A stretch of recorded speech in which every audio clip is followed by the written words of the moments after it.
দেখছেন ঢাকা বিশ্ববিদ্যালয়ের বিসি চত্বর থেকে, সেখানে এই রাতের পরিস্থিতি সেটি কিন্তু আমরা দেখাচ্ছি এবং সেই সাথে এখানে কিন্তু পুলিশের সাথে তাদের যারা রয়েছেন সমন্বয়ক তারা কিন্তু পুলিশের সাথে কথা বলছে এবং তারা স্লোগান দিচ্ছে যে কি কারণে ঢাকা বিশ্ববিদ্যালয়ের পুলিশ এসেছে সেটি জবাব চায় প্রশাসনের কাছে এবং তারা কিন্তু আন্দোলন চলমান রেখেছে। আপনারা এখানে দেখতে পাচ্ছেন যে সাধারণ শিক্ষার্থীরা যারা রয়েছে তারা কিন্তু তাদের আন্দোলন এবং তাদের যে এখানে তাদের দাবি সেটি কিন্তু স্লোগানের মাধ্যমে তারা বলছে এবং সেখানে কিন্তু আপনি দেখতে পাচ্ছেন এই পাশে কিন্তু পুলিশ রয়েছে আর ঠিক তার এই বিসি চত্বরের সামনে এখানে কিন্তু রয়েছে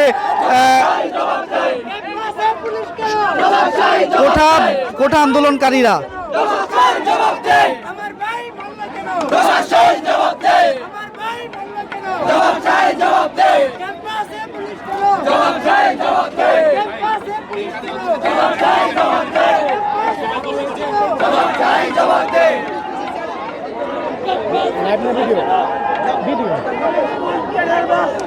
দর্শক, এই মুহূর্তে কিন্তু আমরা রয়েছি ঢাকা বিশ্ববিদ্যালয়ের ভিসি চত্বরে ভিসির বাসভবনের সামনে থেকে কিন্তু আপনারা এই মুহূর্তে দেখছেন সেখানকার সর্বশেষ পরিস্থিতি। দর্শক, আমরা কিন্তু এই যে আপনারা যে ভিডিওটি দেখছেন এটি কিন্তু এই মুহূর্তে আমরা দেখাচ্ছি ঢাকা বিশ্ববিদ্যালয়ের যে এই যে আমার সামনে কিন্তু এখানে রয়েছে ভিসির বাসভবন এবং সেই জায়গা থেকে কিন্তু আমরা দেখাচ্ছি এবং সাধারণ শিক্ষার্থীরা কি বলে আমরা শুনবো। দিনের পর দিন বহিরাগত গাড়ি ঢুকছে, আমরা ঢুকতে পারি না ক্যাম্পাসে। দিনের পর দিন মারছে। ভাই, আমরা মেধার জন্য আন্দোলন করতেছি, ছাত্রলীগ কেন বাধা দিতেছে? তাদের লাভ কি? ছাত্রলীগ কেন বাধা দিতেছে? আমরা তো মেধার জন্য আন্দোলন করতেছি, ছাত্রলীগ কেন বাধা দিতেছে? এটা আপনাদের যখন আমাদের মানলো তখন আপনারা এটার উত্তর দিয়ে যান। ছাত্রলীগ কেন বাধা দিতেছে আমাদের? আমরা তো মেধার জন্য আন্দোলন করতেছি। ভাই, এটা তো শুধু আমাদের আন্দোলন না, এটা গোটা দেশের মেধাবীদের আন্দোলন। এখানে সবাই শরীক হওয়া উচিত। বরঞ্চ এখানে ছাত্রলীগরা আমাদের বড় আক্রমণ করতেছে পুলিশ প্রশাসনে। কেন? প্রশাসন কি করতেছে? না না, আমরা কি একটা সময় ছাত্রলীগ ছিলাম না? আমরা কি একটা সময় ছাত্রলীগ করে আসি নাই? আমরা থার্ড ইয়ার থেকে ফার্স্ট ইয়ার থেকে ফোর্থ ইয়ার পর্যন্ত ছাত্রলীগ করি নাই?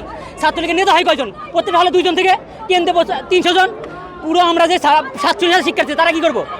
আমি কি করব? আমার বাপ তো মুক্তিযোদ্ধা না, আমার দাদা তো মুক্তিযোদ্ধা না। আমরা তো একটা আমরা তো একটা সময় ছাত্রলীগ করতাম, ছাত্রলীগ করি নাই। এইখানে যারা দেখছেন প্রত্যেকটাই ছাত্রলীগ করতো।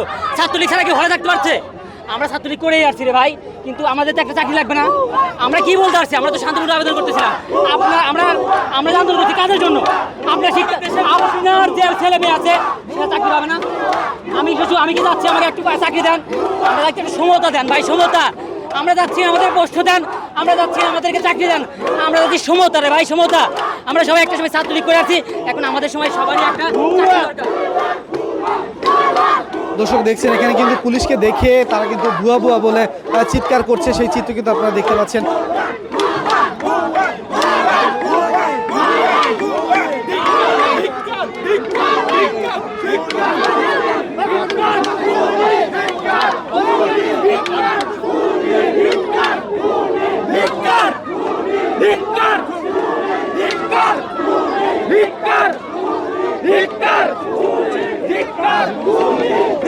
দর্শক, আপনারা কিন্তু দেখতে পাচ্ছেন যে পুলিশ রয়েছে ঢাকা বিশ্ববিদ্যালয়ের মধ্যে এবং সেখানে কিন্তু যারা রয়েছে তারা কিন্তু স্লোগান দিচ্ছে, যারা কোটা বিরোধী আন্দোলনকারীরা রয়েছে। এবং এই মুহূর্তে কিন্তু আমরা রয়েছি ঢাকা বিশ্ববিদ্যালয়ের টিএসসিতে এবং সেখানে কিন্তু ছাত্রদের মধ্যে যে বিক্ষোভ সেটি কিন্তু আমরা দেখতে পাচ্ছি।